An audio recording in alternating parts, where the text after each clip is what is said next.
tienen? Amén. Y así dice la palabra del Señor.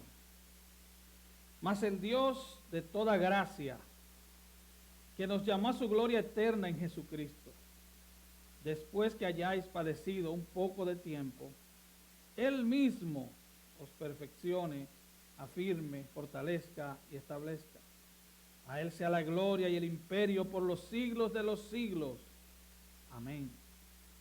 Por conducto de Silvano, a quien tengo por hermano fiel, os he escrito brevemente, amonestándoos y testificando que esta es la verdadera gracia de Dios en la cual estáis.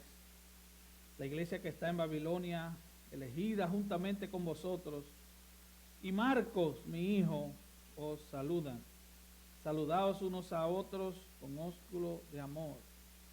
Paz sea con todos vosotros los que estáis en Jesucristo.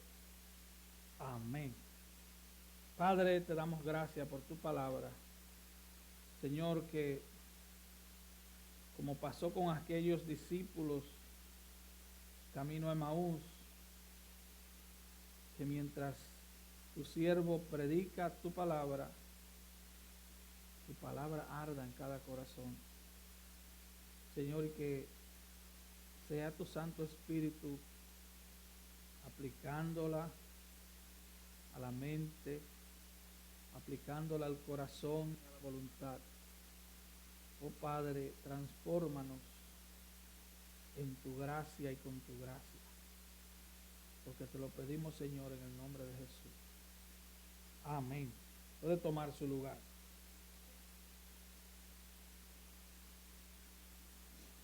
Estamos para terminar esta primera carta de Pedro. Y tenemos que recordar, no perder de vista, que él está hablando a una iglesia perseguida. Una iglesia terriblemente perseguida por el imperio más poderoso de la época, el imperio romano. Ya vimos cómo el Señor nos manda a humillarnos bajo la poderosa mano de Dios. Él dice, yo los exaltaré cuando sea mi tiempo, dice el Señor. Hay una advertencia, y es que velemos, estemos despiertos, porque nuestro adversario, el diablo, como león rugiente, anda alrededor, buscando a quien tragarse. Eso es lo que significa devorar, tragarse de un solo bocado. Pedro nos aconseja resistir firmes en la fe. Resistir firmes significa mantenernos fijos en el lugar, en la posición donde Dios nos ha puesto. Es ser constantes, es ser perseverantes. Resistir firmes en la fe es estar firme creyendo en Cristo, firme creyendo la palabra de Dios, firmes estudiando y firmes viviendo la palabra de Dios, firmes en oración, firmes creyendo en todas las promesas de Dios. Ahora en el texto de hoy, Pedro comienza a hablarnos del Dios de toda gracia. Él dice, mas el Dios de toda gracia. Él no solo dice que Dios tiene gracia, sino que Dios es el Dios de toda gracia. Por eso vamos a ver una breve definición de lo que es gracia. La principal obra de la gracia. La obra de la gracia en nuestro carácter, el poder de ese Dios de toda gracia. Y vamos a ver cómo Pedro se despide en esta carta. Mas el Dios de toda gracia, dice el versículo 10. Pedro pasa a abordar el tema del sufrimiento de los cristianos, pero a través de los lentes de la gracia de Dios. En 1 de Pedro 4:10 se nos dice que esa gracia es multiforme, lo cual significa literalmente que tiene muchos colores, que tiene muchas formas, que tiene muchas facetas. La gracia de Dios puede venir de cualquier manera. Dios puede usar cuervos de lo que usó para Elías. Dios puede usar un gallo para que cante y le recuerde a Pedro que está pecando. Así como puede usar un terremoto como usó con el carcelero de Filipos en Hechos 16. Para que él le dijera, ¿qué tengo que hacer para ser salvo? Así que la gracia de Dios, Dios puede hacer lo que Él quiera y como Él quiera. Su gracia es multiforme. Su gracia no la podemos encajonar y decir, Dios va a hacer esto, Dios va a hacer aquello. No, su gracia es multiforme.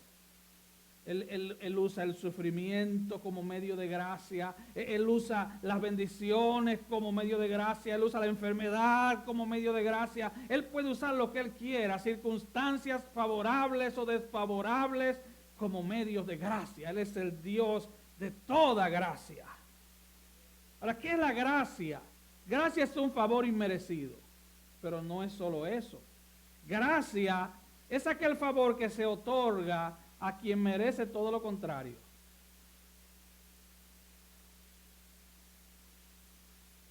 Gracia es el favor que se otorga a aquel que merece ser condenado. He usado esta ilustración antes, la voy a repetir. Imagínese que usted trabaja, o no usted, alguien trabaja en un banco y él se roba $100,000 del banco. El hombre va a la cárcel, pero el CEO del banco busca el mejor abogado, le retira los cargos a este ladrón, lo saca de la cárcel y unos días después lo llama y le dice, quiero que seas el gerente del banco donde robaste. Eso se llama gracia. Hasta el punto en que lo soltó y lo sacó de la cárcel, eso es misericordia. Pero a partir de eso, todo es gracia. El Señor tuvo misericordia de nosotros. Él nos encontró como muertos en delitos y pecados. ¿Qué significa muerto? Muerto porque no teníamos capacidad para buscar a Dios. Él nos sacó de la condición de mortandad, pero Él no nos dejó en el aire. Él nos dio su espíritu. Él nos dio una vida nueva. Él nos dio su palabra. Y por si todo esto fuera poco, nos dio instrumentos de gracia para que por su gracia podamos perseverar cada día de nuestras vidas en Cristo. Eso es gracia.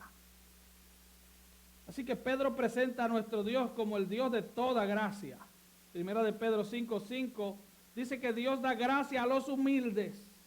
Pablo presenta a este Dios en 2 de Corintios 1:3 como Padre de misericordias y Dios de toda consolación.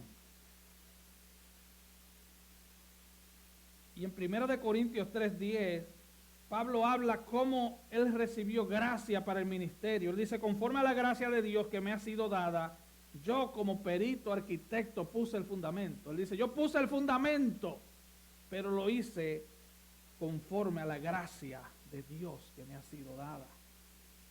Y en 1 de Corintios 15:10 él dice, por la gracia de Dios soy lo que soy, y su gracia no ha sido en vano para conmigo. Antes he trabajado más que todos ellos, pero no yo, sino la gracia de Dios en mí. Él reconocía que él trabajó mucho más que todos los demás apóstoles, pero él dice, lo que pasa es que su gracia no fue en vano. Su gracia no fue en vano. Yo he trabajado más que todos, pero es obra de la gracia en mí. Es Dios que obra en nosotros. Hermanos, Dios suple todas nuestras necesidades por gracia. Para que también seamos generosos y seamos una extensión de su gracia, ayudando a otros. Cuando Dios nos bendice a través de alguien, debemos ser agradecidos de ese alguien, pero tenemos que entender que es la gracia de Dios obrando a través de ese alguien. No podemos darle la gloria a ese alguien, porque es Dios, el Dios de toda gracia, el que mueve fichas para bendecirnos. Es Dios el que está moviendo gente a tu favor y el mío. Dice 2 Corintios 9:8, y poderoso es Dios para hacer que abunde en vosotros toda gracia, a fin de que teniendo siempre en todas las cosas todo lo suficiente, abundéis para toda buena obra. Así que Él hace que otros nos bendigan, no para que estanquemos nuestras bendiciones, sino para que hagamos partícipes a otros. Ahora, hermanos, meditemos un momento. El solo hecho de estar firmes en Cristo el día de hoy es una obra de gracia, es el resultado de la gracia. El resultado de que Él nos ha guardado por su gracia. El solo hecho de perseverar, oiga esto, el solo hecho de perseverar en Cristo un día es una obra de gracia. ¿Usted entiende eso? Es la gracia de Dios. No es la fortaleza suya. Si el Señor te cerrara la llave de la gracia por 10 minutos, tú te murieras. Así que el solo hecho de perseverar en Cristo en medio de tentaciones, de pruebas, de tribulaciones, el solo hecho de perseverar en Cristo, hermano, ese solo hecho es porque el Dios de toda gracia nos sostiene. No somos fuertes en nosotros mismos. En Hechos 17:25 dice que Él es quien da todo vida y aliento y todas las cosas. Es Él. Es que nos da todo. El solo hecho de que tenemos comida, de que tenemos abrigo, de que tenemos techo, transporte, trabajo, es una obra de gracia. Mientras hay lugares donde el ingreso per cápita de una persona es de $3 al mes. Escuchen, jóvenes, ustedes que no valoran el plato que le llega a la mesa, hay personas, muchas personas, millones de personas, que su ingreso diario por persona, eso significa per cápita, es de $3, de $2. Hay lugares donde la gente no vive, donde la gente sobrevive. Y en esos lugares la gente adora a Dios en casitas con pisos de madera. No llegan ni abanico. Usted está ahí con aire acondicionado o con calefacción. Nos hemos acomodado tanto. Hermanos, la gracia de Dios no es una motivación para la inactividad ni para quedarnos quietos. Escuché de alguien, este es un testimonio viejo y fue en mi país que pasó. Una hermana estaba teniendo problemas con su esposo, el hombre estaba sin trabajo, y entonces él se dedicaba a retirarse a su cuarto, a orar y ayunar, pero no salía a buscar trabajo. La gracia de Dios no es una motivación para la vagancia. Tú debes orar y ayunar, pero mientras sales a buscar trabajo. Tú debes orar, pero mientras llenas la aplicación. De hecho, la gracia de Dios premia nuestro esfuerzo de caminar, de avanzar, de luchar. Charles Spurgeon dijo, el mundo no es amigo de la gracia. Lo mejor que podemos hacer con este mundo es terminar con él cuanto antes. Porque moramos en el campo enemigo. En cualquier matorral se esconde un ladrón. En cualquier parte es preciso andar con la espada desenvainada, la espada de la oración, constantemente a nuestro lado, porque hemos de luchar por cada pulgada del camino. Así que la gracia no es una excusa para ser cristianos indiferentes. No, yo vivo por gracia. Mira lo que le dice Pablo a Timoteo en 2 Timoteo 2:1. Tú pues, hijo mío, esfuérzate en la gracia que es en Cristo Jesús. Esfuérzate. No, yo creía que la gracia era quedarme acostado, arrancándome la barriga. No, esfuérzate. La gracia es una motivación para hacer cosas para Dios, para luchar. R.C. Sproul dijo, Debido a nuestra naturaleza caída, tenemos una inclinación pronunciada hacia la pereza. Debemos estar en guardia para evitarla. La vida cristiana demanda un arduo trabajo. Nuestra santificación, dice él,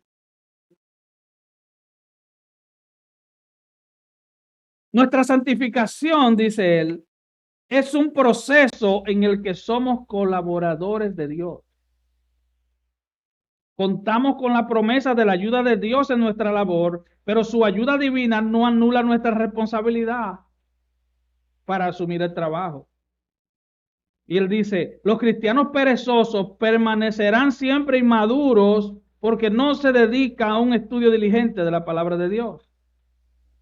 Y él termina diciendo, no alcanzamos a amar a Dios con toda nuestra mente si descuidamos nuestra responsabilidad de dedicarnos a un estudio riguroso de las cosas de Dios. ¿Cómo vamos a amar más a un Dios que realmente no conocemos? Ahora, ¿cómo podemos conocer más a Dios? O a través de su palabra, de la única manera. Filipenses 2:12 y 13 dice, ocupaos en vuestra salvación con temor y temblor. Y luego dice, porque Dios es el que produce en vosotros así el querer como el hacer por su buena voluntad. Así que ocúpate en tu salvación con temor y temblor, mientras Dios va produciendo en ti el querer como el hacer. En el proceso de la santificación somos colaboradores de Dios. Él no nos va a santificar a menos que usemos los medios de gracia que Él ha dispuesto para nosotros. Hermano, la gracia de Dios no es, y escúcheme bien, la gracia de Dios no está disponible para los que son amigos del pecado. No.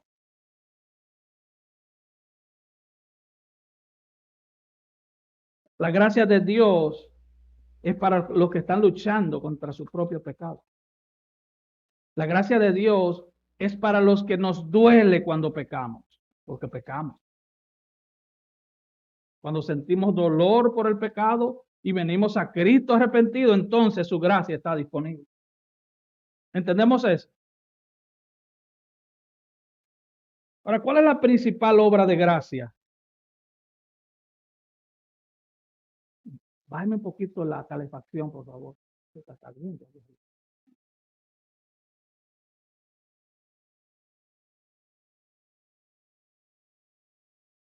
Dice Pedro, mas el Dios de toda gracia, que nos llamó a su gloria eterna en Jesucristo. Oiga esto, Él nos llamó.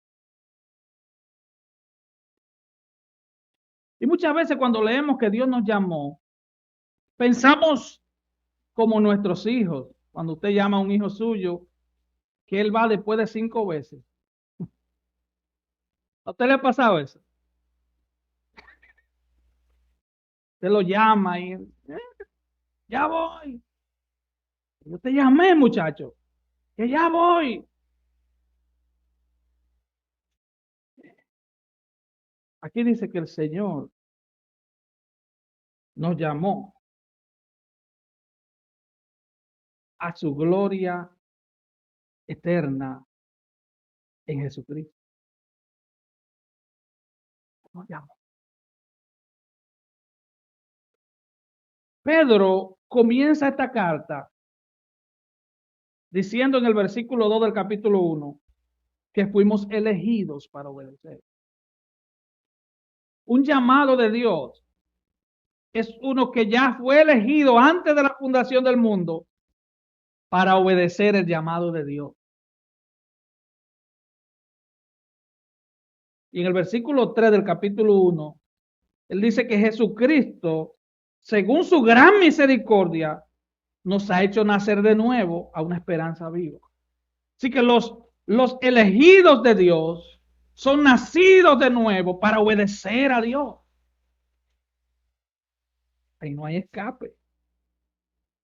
Y en primera de Pedro 1, 4, 5, el mismo autor de esta carta dice que Él nos tiene, versículo 4, una herencia incorruptible, incontaminada e inmarcesible y que está reservada en los cielos para nosotros.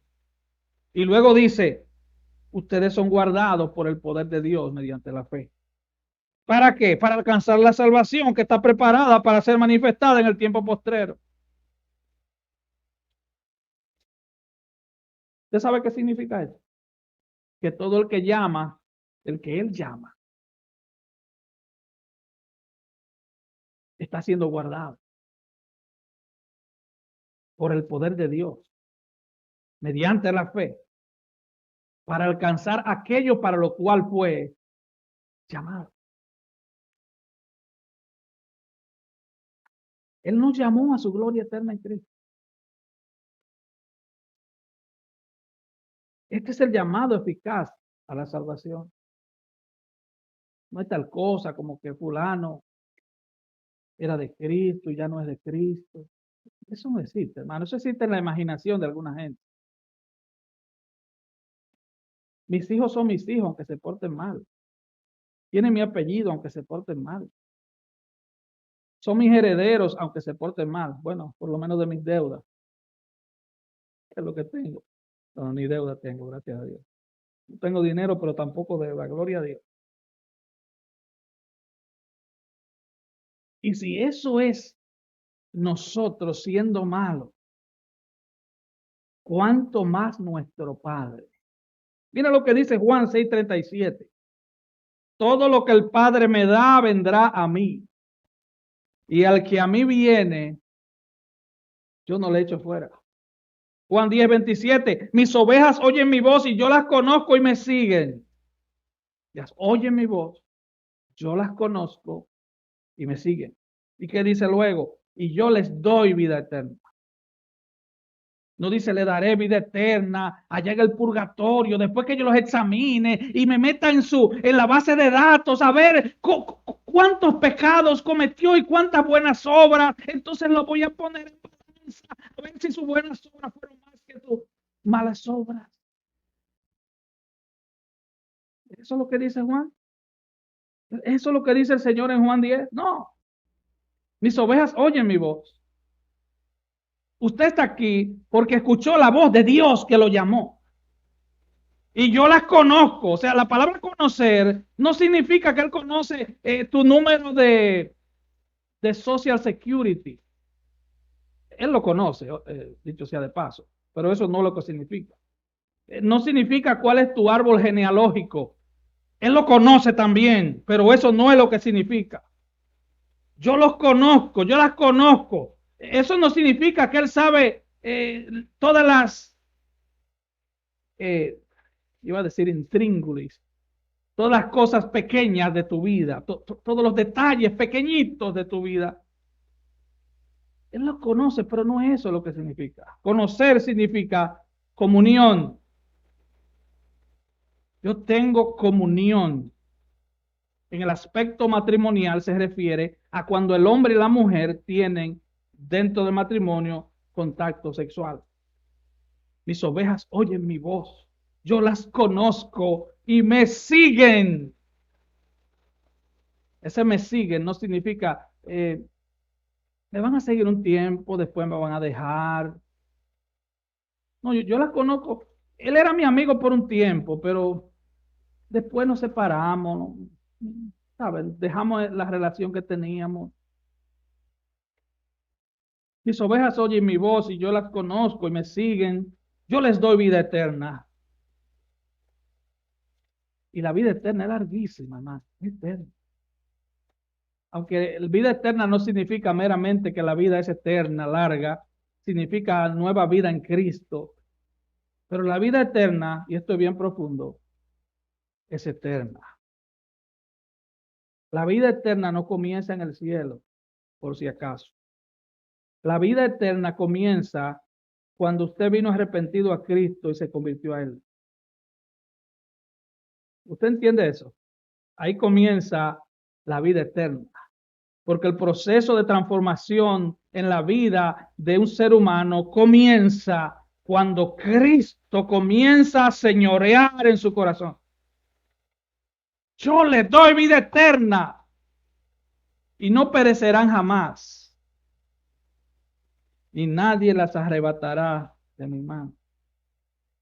¿Qué sigue diciendo el Señor? Mi Padre que me las dio es mayor que todos, y nadie las puede arrebatar de la mano de mi Padre. Y luego él dice, yo y el Padre uno somos, por si acaso. O sea, es como que el Padre te tiene agarrado por una mano y el Hijo por la otra.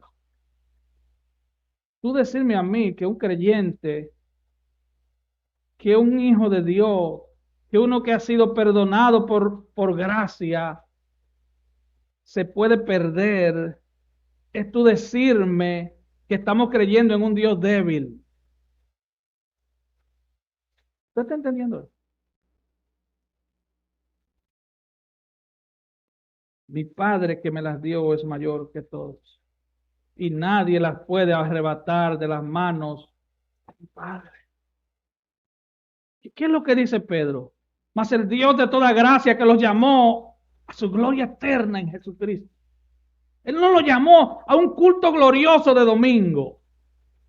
Él no lo llamó a estar un año en la iglesia. Él no lo llamó a durar 20 años en la iglesia. Él no lo llamó a una vida intermitente en la iglesia. Él lo llamó a su gloria eterna en Cristo. Eso no termina nunca. Eso no termina nunca. ¿O usted cree que usted está firme porque usted es buena gente? No, usted está firme porque usted vino de una familia honorable de Colombia. Y usted vino de una familia muy acaudalada de Colombia. Y por eso usted está firme. No, yo estoy firme por la buena crianza que me dieron en casa. ¿O sí? No, yo estoy firme porque yo tengo una licenciatura, un doctorado, una maestría, un PhD. Y lo más religioso dice, no, yo estoy firme porque yo oro y ayuno todos los días. Yo estoy firme porque yo hago esto y hago aquello. Yo estoy firme porque yo. Ese yo es basura. Tú estás firme porque la gracia de Dios te sostiene. Porque el Padre ha dicho, mi Padre y yo te tenemos sostenido. Nadie te va a arrebatar de mi mano. Escucha esto, en los momentos más difíciles de tu vida, si tú eres cristiano, las pruebas, las aflicciones, las tentaciones te van a arrojar como un fuerte. Si tú eres cristiano de verdad, cuando venga la tentación, la prueba, la tribulación, cuando venga el fuego de la prueba, cuando vengan esos días malos, como dice, eso será como un fuerte tornado que te va a envolver y te va a lanzar en los brazos del Señor, porque ahí es cuando más te vas a ver del Señor, porque su gracia te va a sostener. Es su gracia, hermano. Es su gracia. Tú no eres fuerte, hermano. Nosotros ninguno somos fuertes. ¿Tú sabes cuándo tú y yo somos fuertes? Cuando somos débiles, dijo Pablo en 1 Corintios 12.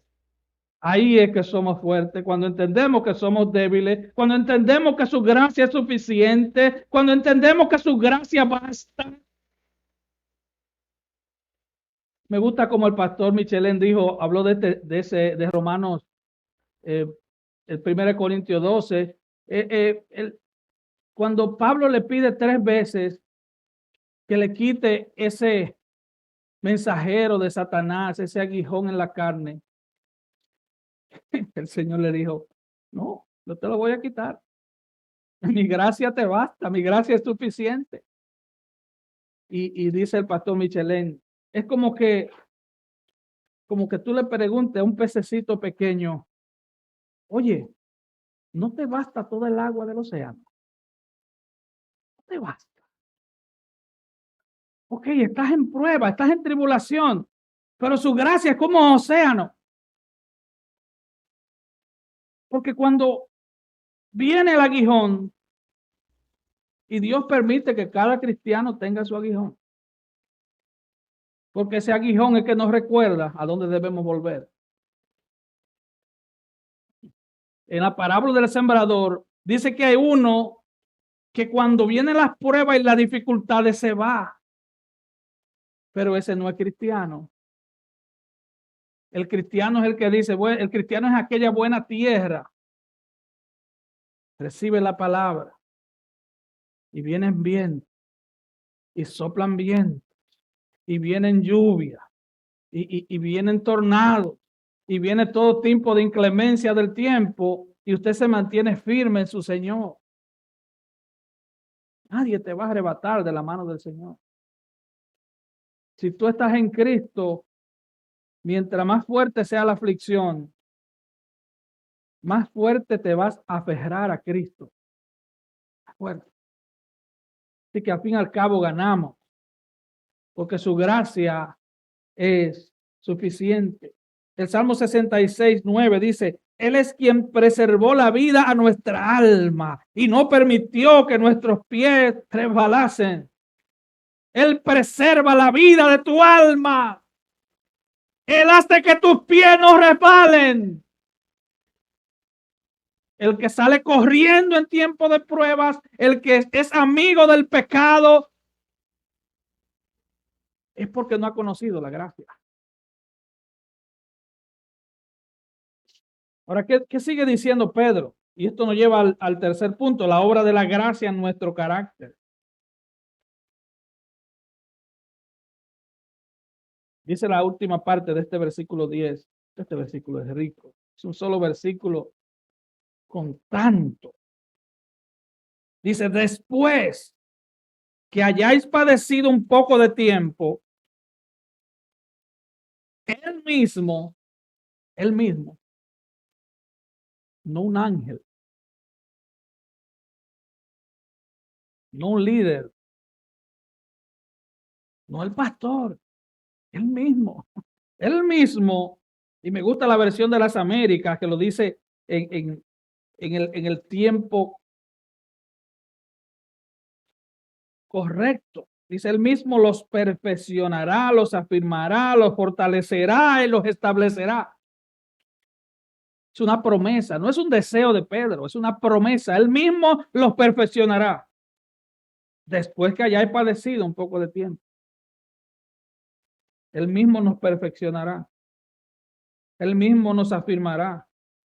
Él mismo nos fortalecerá. Él mismo nos establecerá. Mira lo que dice Romanos 8:28. Yo creo que todos aquí conocemos Romanos 8:28. Y sabemos que a los que aman a Dios, ¿quiénes son los que aman a Dios? Los que son hijos de Dios.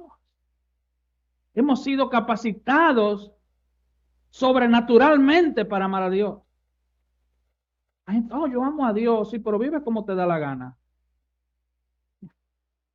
Ok, tú has ido, tú le vas a decir a una joven con quien quieres casarte, yo te amo, pero mira, vamos a vivir juntos 2 días, porque los otros 5 yo voy a pasármelo con mis amigos. No, yo te amo con todo el corazón, pero mi cheque es mío. No, yo te amo. Mira, yo hasta una estrella abajo del cielo, pero no me toques el cheque. ¿Usted creería, hermana, en un hombre así?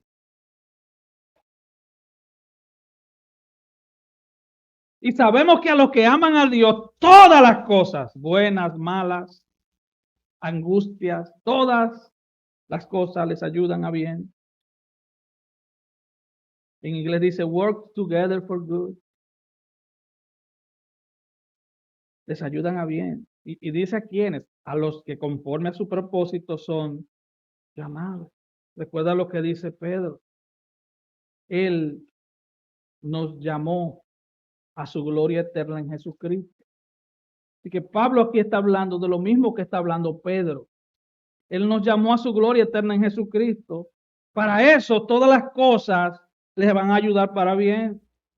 Y él dice que a esta gente que él llamó a su gloria eterna en Cristo, versículo 29, él los conoció y los predestinó para que fuesen hechos conforme a la imagen de su Hijo.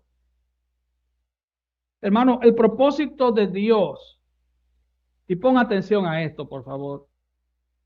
El propósito de Dios en todas esas cosas de Romanos 8 no es que tenga una vida cómoda. Tu mejor día hoy. Ese no es el propósito de Dios. O que cada año tú cambies tu carro y que tu casa sea la mejor casa de todo el municipio, de todo el pueblo. Que tú tengas el mejor salario de la empresa, ¿no? Porque Dios no te llamó a hacer cola, sino cabeza. Y sacan de contexto 10,000 cosas y te ofrecen 10,000 cosas. Hermano, el propósito de ese llamado es para que seas hecho conforme a la imagen de su Hijo. Es eso. Si Dios te está bendiciendo en otras cosas, gloria a Dios por eso. Si Dios te está dando riquezas, te está dando fama, úsalos para la gloria de Dios. Porque esos son añadiduras que Él por gracia te está dando. No te duermas de ese lado. No creas tú que fue a eso que Dios te llamó. Dios te llamó para en el proceso del sufrimiento trabajar tu vida de tal manera que el pecado cada día muera en ti y en mí y que cada día tú y yo nos parezcamos a Cristo. Porque solo los que parecen a Cristo estarán con Cristo. Solo los que se parecen a Cristo estarán con Cristo.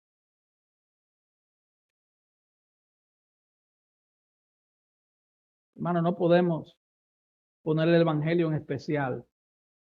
La gracia de Dios no está en especial. No, la gracia de Dios le costó la vida al Hijo de Dios.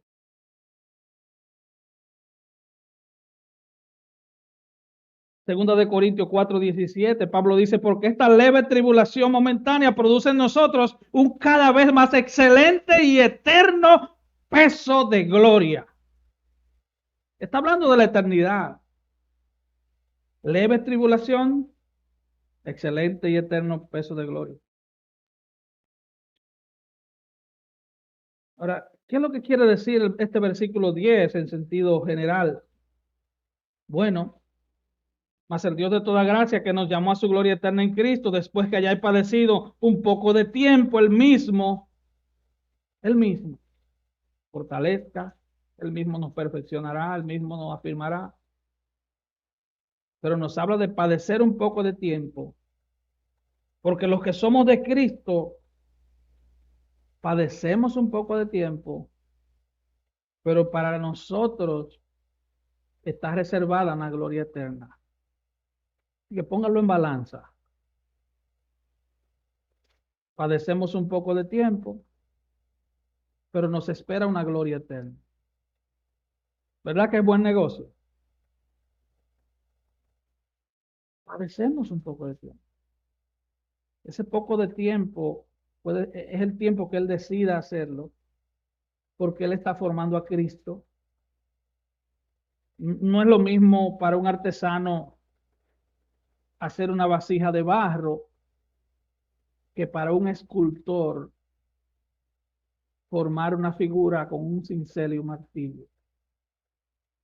Si el material es más duro, entonces el artista va a aplicar más presión y más fuerza para formar la figura que él quiere. ¿Usted me está entendiendo?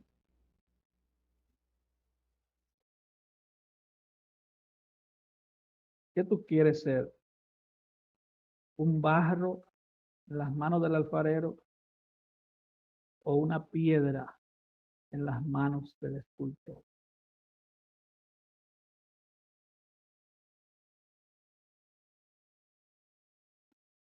Así que después de ese poco de tiempo, la promesa es que Él nos perfeccionará, que Él nos establecerá, que Él nos afirmará.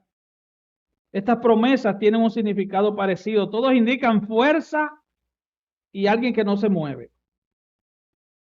Perfeccionar significa llevar a la plenitud, significa arreglar lo dañado y suplir lo que hace falta.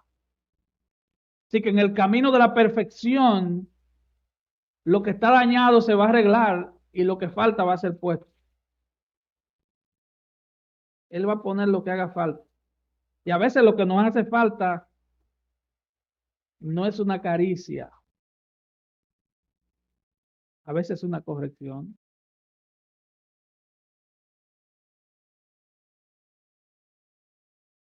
Establecer es poner como fundamento.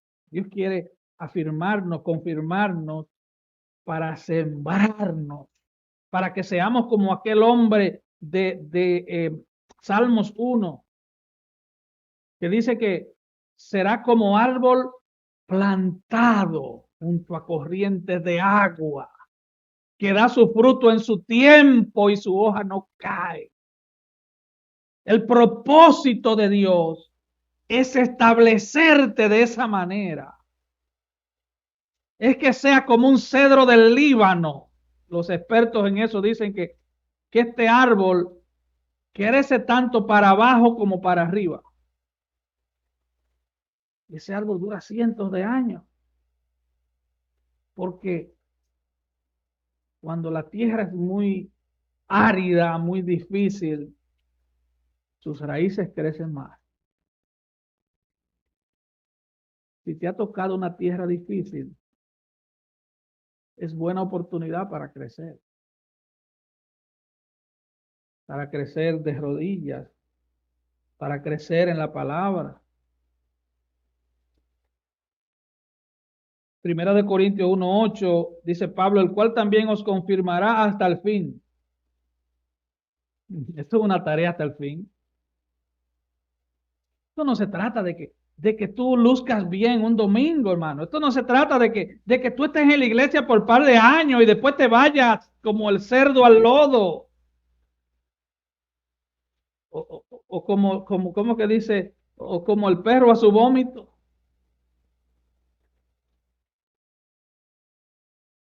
Filipenses 1:6, estando persuadido de esto, que el que comenzó en vosotros la buena obra la perfeccionará hasta el día de Jesucristo.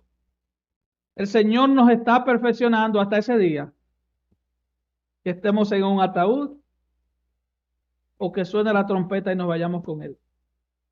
Él nos está perfeccionando. Y tal vez por eso a veces te duele.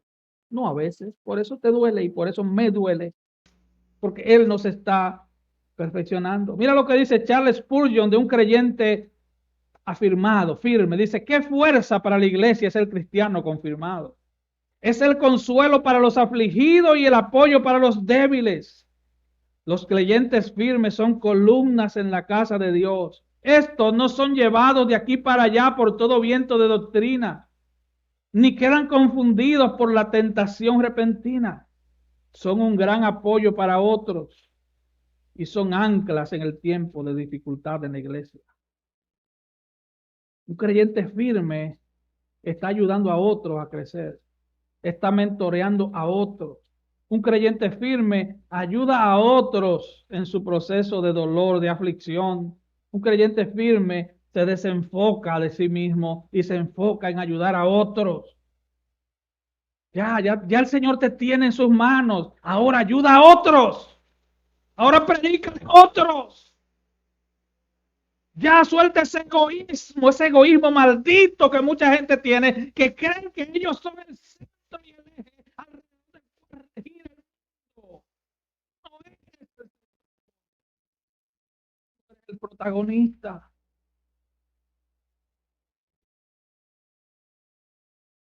Ahora, ¿cuál es el poder del Dios de toda gracia? Versículos 11 al 14. Pedro está abrumado por la gracia de este Dios de toda gracia y él dice, a él sea la gloria y el imperio por los siglos de los siglos. Él va a terminar su carta, pero no sin antes alabar a Dios porque el imperio le pertenece a él. La palabra imperio significa dominio, gobierno. En griego es la palabra kratos, de donde usamos la palabra democracia. Democracia, según el significado del diccionario, es gobierno del pueblo y para el pueblo. Bueno, eso dice el diccionario, por lo menos. Pero la palabra kratos significa gobierno. Dios gobierna el universo. Y Pablo ahora dice, a él sea la gloria y el gobierno. En otra palabra, el Dios de toda gracia, Él es Dios de toda gracia porque Él gobierna. Él gobierna. Usted no gobierna, yo tampoco. Es Él que gobierna. Usted no le puede dar órdenes a ese Dios, hermano. Por favor, por el bien de su alma. A ese Dios no se le ordena. Lo único que podemos hacer con nuestro Dios, con el verdadero Dios, es rendirnos a Él. No podemos hacer más nada. Él gobierna el universo, Él tiene todo bajo su control soberano. El Salmo 66 dice, aclamad a Dios con alegría toda la tierra, cantar la gloria de su nombre, poned gloria en su alabanza. O sea, canten, pero pónganle gloria. No canten como que lo están empujando. No canten de manera rutinaria. A ese Dios, pónganle gloria en su alabanza. Díganle a Dios, versículo 3 del Salmo 66. Cuán asombrosas son tus obras. Por la grandeza de tu poder se someterán a ti tus enemigos. Toda la tierra te adorará y cantará a ti. Cantarán a tu nombre. Venid y ved las obras de Dios, temibles en hechos sobre los hijos de los hombres. Volvió el mar en seco. Por el río pasaron a pie. Allí en él nos alegramos. Y él termina el versículo 7 diciendo, Él señorea con su poder para siempre. Sus ojos atalayan sobre las naciones. Los rebeldes no serán enaltecidos. Pedro termina diciendo que este Dios de toda gracia es el que tiene toda gloria y todo imperio. Él gobierna, Él gobernará por siempre, Él siempre ha gobernado. Él es que está en control absoluto del universo, hermano. Podemos confiar en ese Dios de toda gracia. Podemos confiar en Él. Y ahora Pedro se despide de su carta. Y yo casi me despido de este mensaje. Él dice, por conducto de Silvano, a quien tengo por hermano fiel, os he escrito brevemente, amonestando y testificando que esta es la verdadera gracia. Que esta es la verdadera gracia en la cual estáis. La Biblia de las Américas dice, por conducto de Silvano, nuestro fiel hermano, porque así lo considero, le he escrito brevemente, exhortando y testificando que esta es la verdadera gracia de Dios. Estén firmes en ella. Él termina diciendo, esta es la gracia de Dios. La gracia de Dios es que Él te llamó a su gloria eterna en Cristo. Permanece en esa gracia. Y Él sigue diciendo, la iglesia que está en Babilonia, es probable que Él usara el nombre Babilonia porque estaban en persecución. Algunos teólogos dicen que Él usó el nombre Babilonia como para ocultar su lugar donde estaba, refiriéndose a que estaba en Roma. La iglesia que está en Babilonia, elegida juntamente con vosotros. Y Marcos, refiriéndose a Juan Marcos, mi hijo, los saludan. Y luego dice, salúdense unos a otros con un beso de amor, con un ósculo de amor. Paz sea por todos vosotros los que estáis en Jesucristo. Paz sea con todos los que estáis en Jesucristo. Él no dice los que visitan la iglesia. Él dice los que están en Jesucristo. Dicho sea de paso, ese beso de amor era hombres con hombres y mujeres con mujeres, por si acaso. Así se usaba en esa época. No había lugar a nada fuera de lo santo y de lo agradable a Dios. En esa cultura se usaba eso. Yo no estoy diciendo que a partir de hoy nos vamos a saludar de beso, hombre con hombre y mujeres con mujeres, por si acaso. Eso es lo que había en ese tiempo y en esa cultura.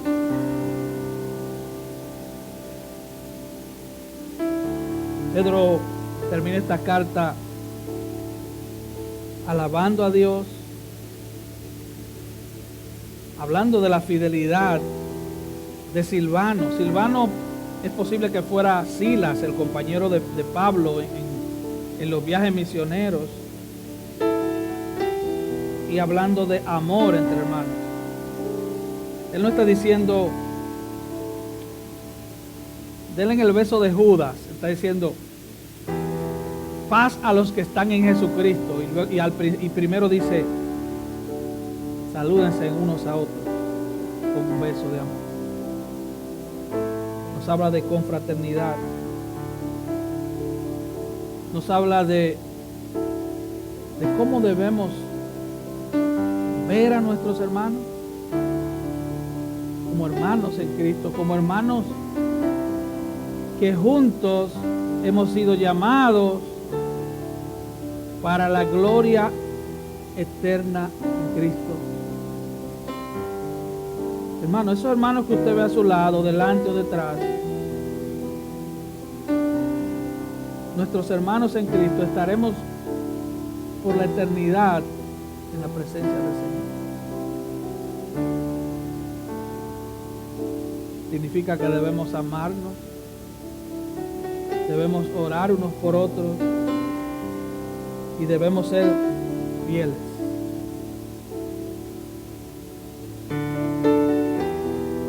Póngase de pie, por favor.